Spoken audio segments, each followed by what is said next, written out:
As we're getting ready to wish everybody a happy holiday, we want to say goodbye to Rene, who is embarking on kind of an amazing journey over the next couple of months, not the least of which you have this amazing book coming out in the spring, in March. What's it called? It's called Good Enough Mother. You'll be first in line, right, Harry? Yep. Even though you're a father.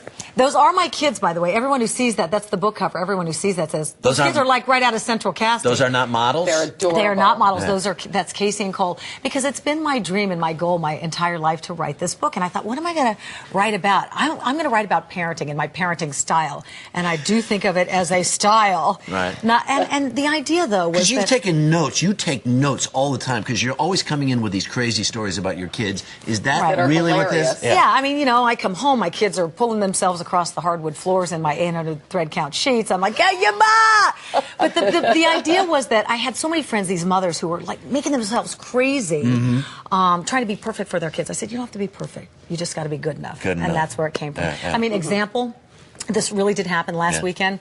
I took my son to an 11:30 birthday party that started at 9:30. That's not good. Okay. It happens all the time. Happens all the time. So there you go. Well, and the other thing is you're trying to develop it into a television show, and there's all kinds of possibilities. You're just trying to get in on it, aren't you? Well, I want my piece of the action. You want an executive producer credit? But I also want to talk about something quite serious, because you and I have talked about this a lot over the last couple of years. Both of your parents had breast cancer. Correct. You have had a couple of very serious scares with breast cancer.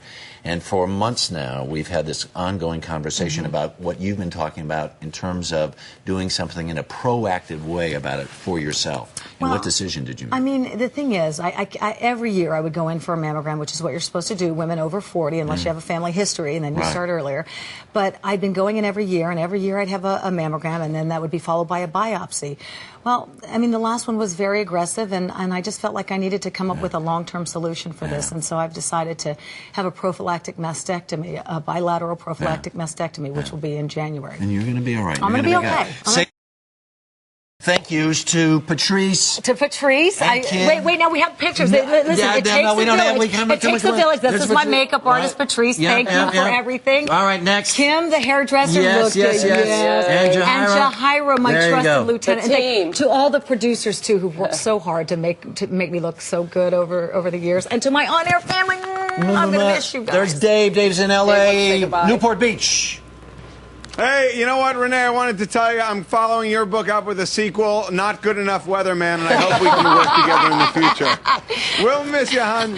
Thank you, honey. Thank you for everything. Actually, the title of the book would be The Barely Adequate Weatherman. Yeah. You know what I think we're going to really miss about Rene is she has the most amazing sense of humor. I mean, we have had so many laughs and so many good times, and that is something that's definitely going to carry